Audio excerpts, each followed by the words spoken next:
Self-love is the new sexy, the podcast devoted to helping you overcome life's most painful and stubborn challenges so you can feel great, have more energy, and live stress-free every day. To reach your full potential, simply work with the powerful spiritual principles that are readily accessible to everyone. It's easier than you think, and on today's show, W. Mark Watts is going to show you how starting with self-love is the key to joyously and harmoniously making that happen. Hey everybody, it's W. Mark Watts. I want to say hello, welcome, and thank you to everyone for hanging out with me for another episode of Self-Love is the New Sexy.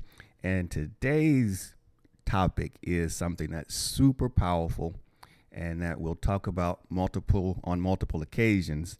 But today I just want to introduce it to you and ask you a very, very important question, which is, what is your story? What is your story? Now, oftentimes, if someone asks you that question, you may look back all the way back to childhood and want to rehash and give a summary of your life. But that's not what I'm after with that question.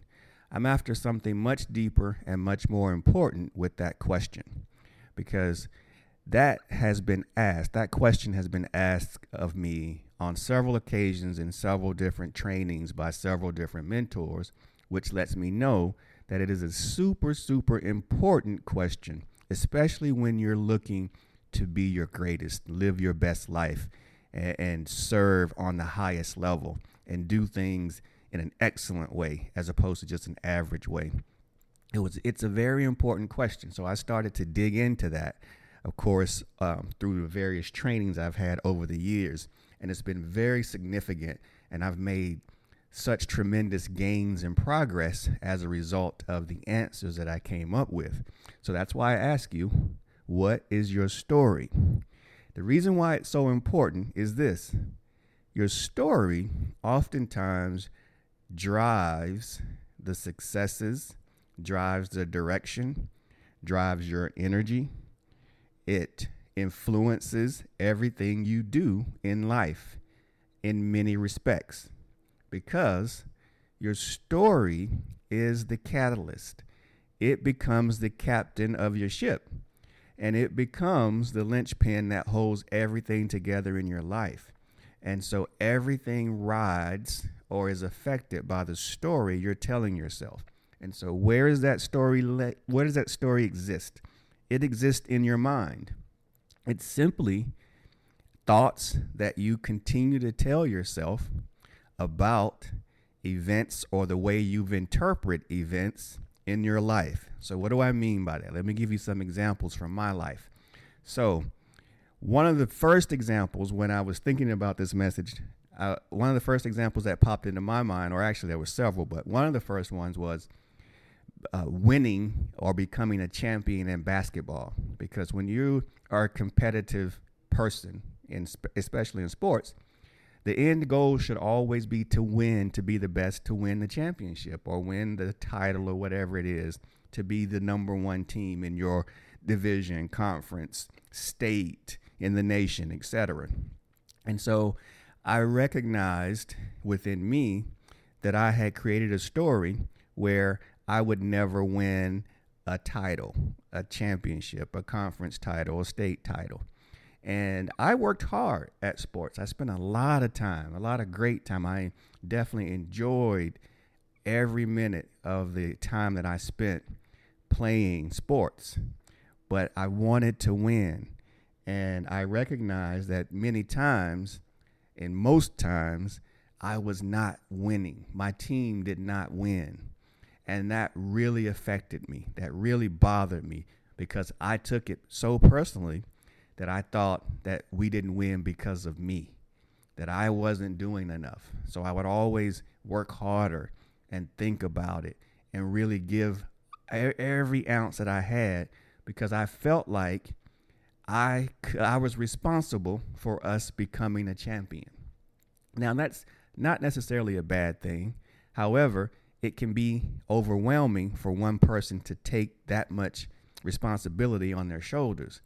And I didn't do that. No one asked me to do that. But again, that's the story I created, right?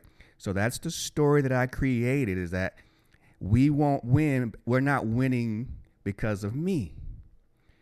And when you do that, now you've put a lot of pressure on yourself, and you've raised the bar, and you've basically set yourself up for multiple failures, because in a team sport, no one guy or girl is responsible for that team winning or losing. Yes, there are players who have a disproportionate amount of responsibility on teams, but when you have a team, it's called a team for a reason. Everyone has to contribute. Everyone's responsible for winning, not the one kid. And so therefore, when I would not win that conference title, that state title, or whatever it was, then I felt extremely bad, because I felt like I let not only myself down, but I let the team down and everyone connected to the team. Now, how is that going to be a good thing for me, especially as a kid and even growing up and becoming a teenager? I still carried that same responsibility quietly. I never told anyone that that's the way I felt, but I did feel that way. So when we would lose, I would take it so personally and so hard. I would be so upset with myself and with the world, and it just was not right. But all of that came about as a result of the story I had created in my mind about my level of responsibility and what I should be able to deliver in that particular environment. Now, that is not a beneficial way to approach life on a daily basis. And so that's why once I recognized that, I uncovered it, I knew that I had to do something different. And because that was not working out, it was causing me so much pain and anguish that it almost became, I almost felt like there's no point in me playing. Like, what's the point?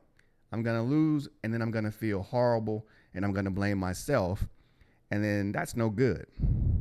So, brings me back to the question, what is your story?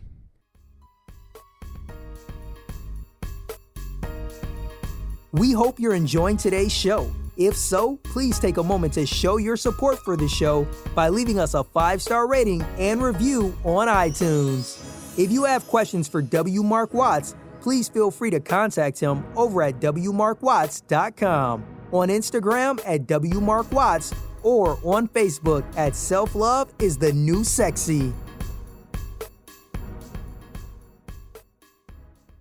And so that's all I want to broach with you today, is I want you to look back at your life.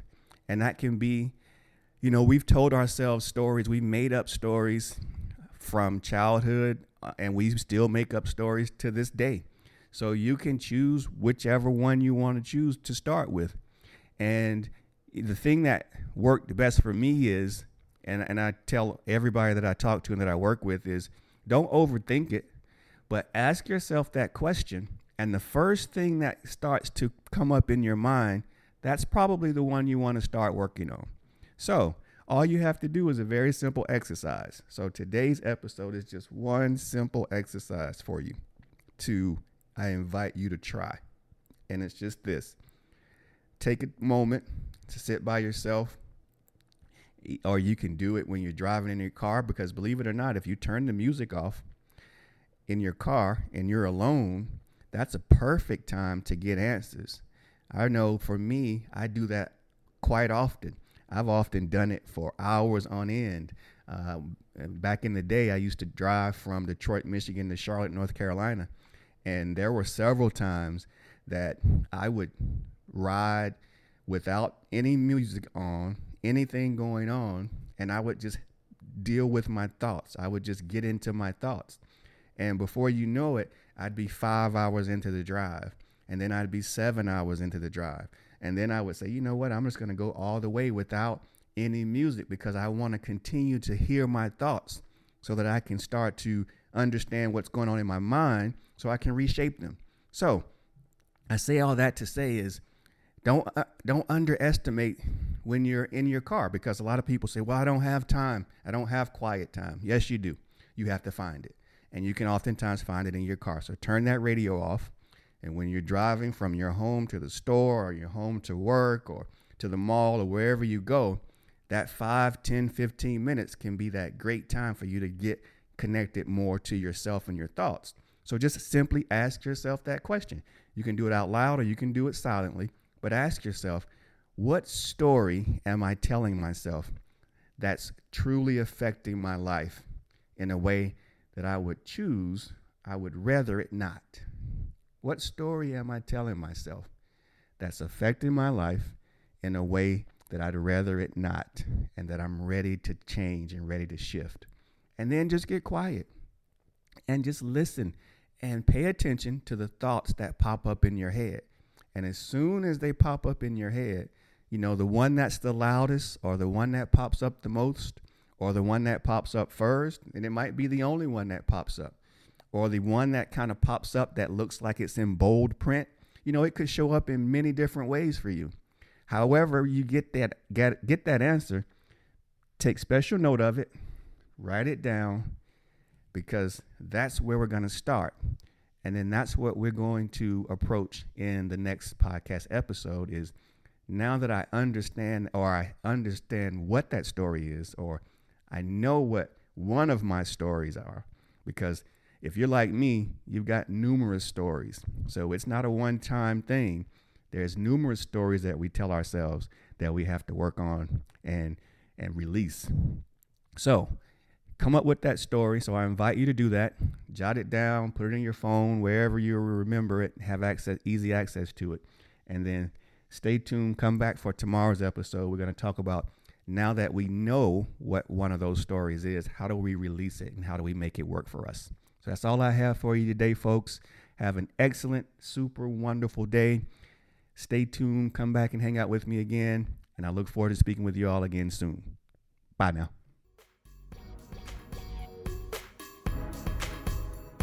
You've been listening to Self-Love is the New Sexy with W. Mark Watts. If you enjoyed today's show, be sure to tell a friend. Also, make sure you never miss an episode by subscribing to our show on Apple Podcasts, Stitcher Radio, or wherever you listen to podcasts.